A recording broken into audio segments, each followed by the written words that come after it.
সকালবেলা ঘুম থেকে উঠে ফ্রেশ হয়ে এখানে শাকসবজিগুলো বের করে নিচ্ছি। এগুলো এখন কেটে কুটে নিব। এখন পর্যন্ত সকালে নাস্তা করা হয়নি। এগুলো কেটে রেখে তারপরে হচ্ছে নাস্তা বানাতে হবে। আজকে আর বাইরে থেকে নাস্তা আনবো না, কারণ শরীরটাও বেশি একটা ভালো লাগতেছিল না। সকালবেলা আমার প্রতিদিন নাস্তা আনতে যেতেও ভালো লাগে না। ভাবতেছি যেহেতু বাসায় নাস্তা বানাবো, তাহলে আগে শাকসবজিগুলো কেটে রেখে দিয়ে তারপরে হচ্ছে নাস্তাটা বানিয়ে নাস্তা খেয়ে তারপরে হচ্ছে রান্না বসিয়ে দিব। শাকগুলো বেছে বাকি যা যা কাটা লাগবে সবকিছু আমি এখানে কেটে কুটে গোছগাছ করে নিছি। এখন এগুলো রান্না করে রেখে দিয়ে তারপরে হচ্ছে আমি সকালের জন্য নাস্তা বানাবো। আজকে সকালের নাস্তায় হচ্ছে ঝামেলাবিহীন পরোটা বানাবো। তো এই যে বানিয়ে নিয়েও আসছি, একটা ডিমও পোস্ট করে নিছে। আমি আর আমার ছেলে এখন মিলে নাস্তাটা করে নেব। রুটি বানাতে গেলে দেখা যায় অনেকটা সময় লেগে যাবে, যার কারণে খুব শর্টকাট ভাবে হচ্ছে একটু ডোটা পাতলা করে গুলিয়ে চাপটির মতো করে একটু ভালোভাবে এপুট উপুট করে ভেজে নিছি রুটির মতো করে, আর একটা ডিম পোস্ট করে নিছি। এগুলো হচ্ছে আমার আর আমার ছেলে সকালের নাস্তা। তাদের ভাইয়ে এখনো ঘুমাচ্ছে, ও যখন উঠবে তখন ওর নাস্তাটা বাহির থেকে দারোয়ান মামারে দিয়ে এনে দেব। নাস্তাটা খাওয়া শেষ করে আমি চলে আসছি রান্না করার জন্য। আগে থেকে মাংসগুলো আমি ভিজিয়ে রেখে গেছিলাম, এখন এগুলো হচ্ছে বরফ ছুটে গেছে, ভালোভাবে ধুয়ে পরিষ্কার করে নিব। মাংসের ভিতরে এত পরিমাণে তেল, তার ভিতরে আবার চাকা চাকা কিছু তেলও আছে। এগুলো দেখে বোঝার উপায় নাই এগুলো গরুর মাংস না মুরগির মাংস। যদিও এটা বড় খাসি মুরগি, 7-8 কেজি ওজনের যে মুরগিটা হয় ওই মুরগি, এর জন্য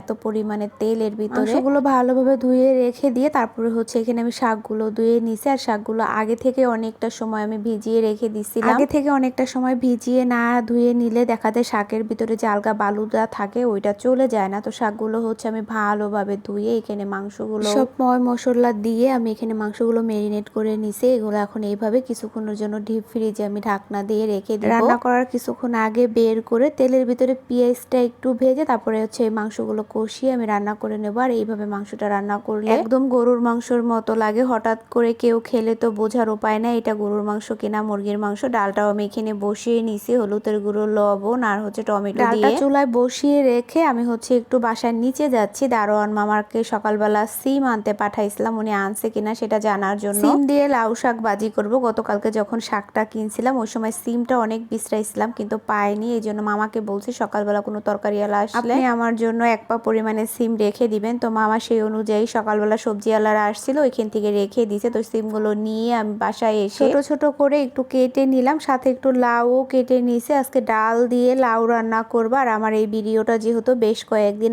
আগের করা ছিল, ওই সময় তো প্রচুর পরিমাণে গরম পড়ছিল, যার কারণে লাউ দিয়ে ডাল রান্না করছি। গরমের ভিতরে এরকম লাউ ডাল তারপর লাউয়ের তরকারি খেতেই বেশি ভালো লাগে। তো আমি এগুলো রান্না করে সবকিছু রেখে দিয়ে আমি চলে আসছি একটু রুমের ভিতরে, কারণ প্রচুর পরিমাণে গরম লাগতেছিল, একটু ক্ষুধাও লাগছিল, যার কারণে আমি এখানে